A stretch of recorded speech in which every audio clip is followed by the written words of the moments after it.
India plus news के दर्शकों का स्वागत है। और आज 24 अप्रैल है।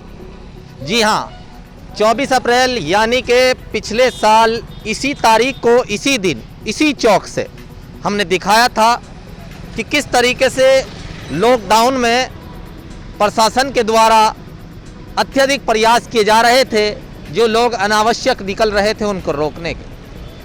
लेकिन अगर इस साल की, इस तारीख की, आज की बात करें तो किस तरह के हालात हैं वो आप बखूबी जानते हैं। इंडिया प्लस न्यूज़ की टीम लगातार आपको पंचायत चुनावों से लेकर हर तरीके से अपडेट रखने का प्रयास करती है। जो हमारे दर्शक हैं वो बखूबी जानते हैं कि हम छोटी से छोटी खबर से लेकर, छोटी से छोटी समस्या लेकर बड़ी से बड़ी समस्या तक अपने विचार आप तक पहुंचाने का प्रयास करते हैं, लोगों के विचार आप तक पहुंचाने का प्रयास करते हैं। इसी कड़ी में हमारे साथी पत्रकार ने सुबह दिखाया था कि किस तरीके से मुजफ्फरनगर की हरदीय स्थली शिव चौक पर सन्नाटा छाया हुआ था और प्रशासन जो है अपने प्रयास, जो कि गाइडलाइन है, उनको लागू कराने के लिए कर रहा था।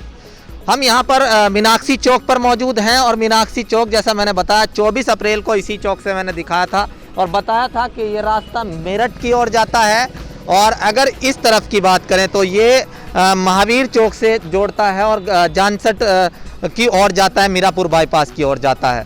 और इस तरफ की बात अगर करें तो ये रुड़की रोड को जाता है रास्ता और हरिद्वार मार्ग को भी जोड़ता है। और ये खालापार क्षेत्र बोलता है और यहाँ पर जो है शहीद चौक से होते हुए लोग खालापार में और शामली अड्डे की तरफ निकल जाते हैं। तो बात इसलिए बतानी पड़ रही है यहाँ पे, ये जो मैं बता रहा हूँ फिलहाल भौगोलिक स्थिति, कि ये बहुत ही व्यस्तम मार्ग है लेकिन खाली पड़ा हुआ है। सरकार ने जिस तरीके से सैटरडे और संडे का लॉकडाउन लगाने का निर्णय लिया, उसके पीछे की वजह आप जानते हैं। फिलहाल स्थिति काफ़ी पैंडेमिक है। ऑक्सीजन की किल्लत को सरकार दूर करने का प्रयास कर रही है। लगातार सरकार बहुत तेज़ी के साथ प्रयास कर रही है कि संसाधन जुटा सके। अगर कोई खबर ऐसी आती है कि कहीं से बेड की कमी है तो वहाँ के जो स्वास्थ्य विभाग के अधिकारी हैं वो भी तेज़ी से कार्य करने का प्रयास करते हैं। हालात गंभीर ज़रूर है लेकिन काबू से बाहर नहीं है।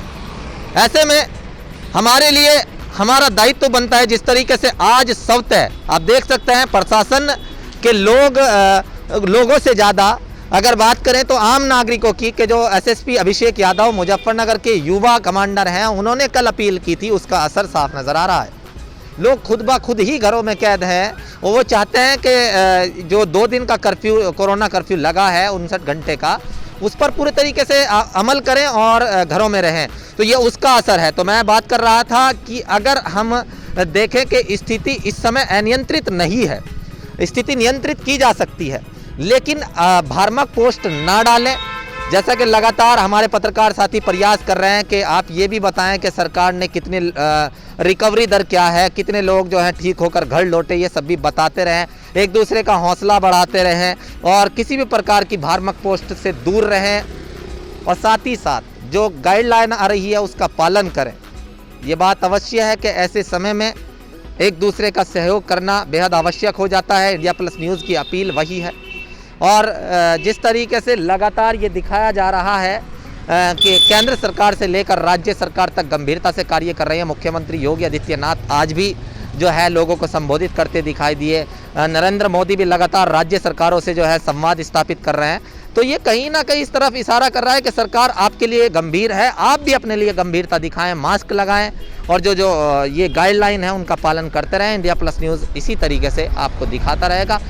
जिस तरीके से मैं एक बार चाहूँगा कि फ़िलहाल इक्का दुक्का वाहन यहाँ पर नज़र आ रहे हैं, तो इसी तरीके से बस आप प्रशासन का सहयोग करते रहें। प्रशासन का सहयोग करना इसलिए आवश्यक हो जाता है क्योंकि प्रशासन सिर्फ आपके लिए कार्य कर रहा है। और अंत में फिर वही अपील कि घरों में रहें, सुरक्षित रहें। मैं Shahim Hasan, India plus news, Muzaffarnagar. India plus news, सिर्फ वही जो सही।